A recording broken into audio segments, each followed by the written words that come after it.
My name is Iman McConan, and I picked the book Looking for Alaska by John Green as the focus of my Banned Books Week new media project.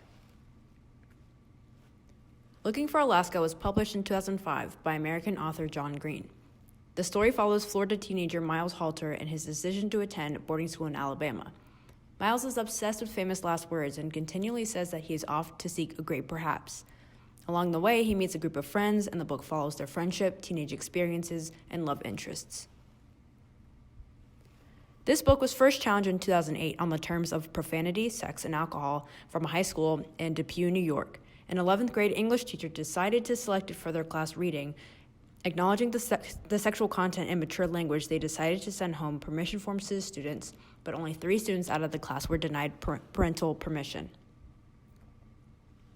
According to the American Library Association, Looking for Alaska was named the top challenge book in 2015 on the terms of offensive language, sexually explicit, and unsuited for age group. And to the right, I have the list from the American Library Association with Looking for Alaska as number 1 top challenge book of 2015.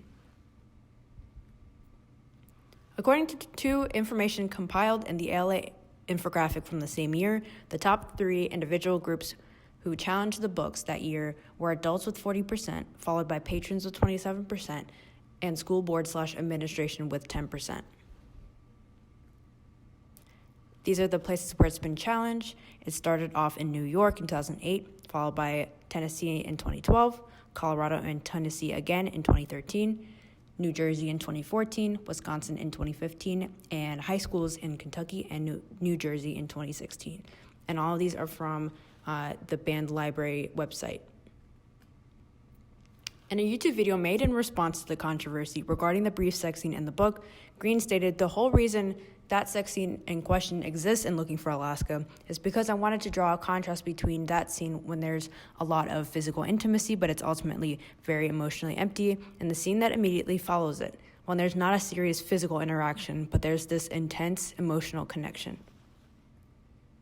And there's a video by John Green. Text is meaningless without context, and what usually happens with Looking for Alaska is that a parent shows one particular page of the novel to an administrator, and then the book gets banned without anyone who objects to it having read more than that one particular page. The scene in question involves a very awkward and ultimately failed attempt at oral sex, which is described in very cold and clinical language. In fact, the entire passage contains only one adjective: nervous. And then, in the book's next scene, 2 characters have a much more sensually described and passionate, but much less sexually explicit interaction. That passage ends, "We didn't have sex, we never got naked, I never touched her bare breast, and her hands never got lower than my hips. It didn't matter.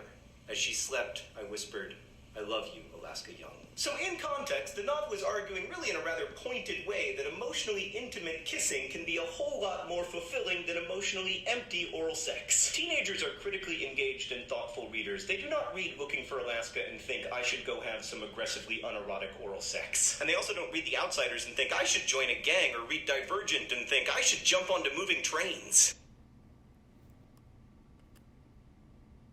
I don't think that this book should be banned.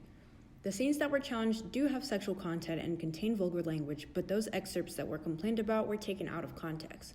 As a whole, the book is a coming-of-age story about a teenage boy as he struggles with friendships, love, and his perception of the world. The most controversial opinions of the book have to do with the teenage characters and the way that they behave in the book, which are an accurate description of real juniors in high school. I will now read an excerpt from the book. 128 days before. Florida was plenty hot, certainly, and humid too. Hot enough that your clothes stuck to you like Scotch tape, and sweat dripped like tears from your forehead into your eyes. But it was only hot outside, and generally, I only went outside to walk from one air-conditioned location to another.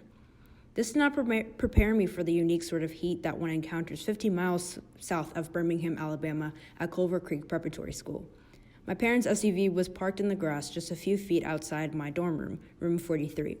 But each time I took those few steps to and from the car to unload what now seemed like far too much stuff, the sun burned through my clothes and into my skin with a vicious ferocity that made me genuinely fear hellfire.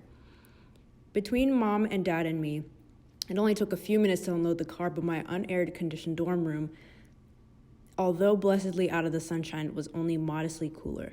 The room surprised me. I'd picture plush carpet, wood-paneled walls, Victorian furniture, aside from one luxury, a private bathroom. I got a box. With cinder block walls coated thick with layers of white paint and a green and white checkered linoleum floor, the place looked more like a hospital than the dorm room of my fantasies. A bunk bed of unfinished wood with vinyl mattresses was pushed against the room's back window. The desks and dressers and bookshelves were all attached to the walls in order to prevent creative floor planning, and no air conditioning. I sat on the lower bunk while Mom opened the trunk, grabbed a stack of biographies my dad had agreed to part with, and placed them on the bookshelves. "I can unpack, Mom," I said. My dad stood. He was ready to go. "Let me at least make your bed," Mom said. "No, really, I can do it. It's okay." Because you simply cannot draw these things out forever. At some point, you just need to pull the Band-Aid, and it hurts. But then it's over, and you're relieved. "God will miss you," Mom said suddenly, stepping through the minefield of suitcases to get to the bed. I stood and hugged her. My dad walked over too, and we formed some sort of huddle. It was too hot, and we were too sweaty for the hug to last terribly long. I knew I ought to cry, but I lived with my parents for 16 years, and a child separation seemed overdue. "Don't worry," I smiled. "It's a good to learn how to talk right Southern," Mom laughed. "Don't do anything stupid," my dad said. "Okay." No drugs, no drinking, no cigarettes. As an alumnus of Culver Creek, he had done the things that I had only heard about. The secret parties, streaking through hayfields. He always whined about how it was all boys back then. Drugs, drinking, and cigarettes.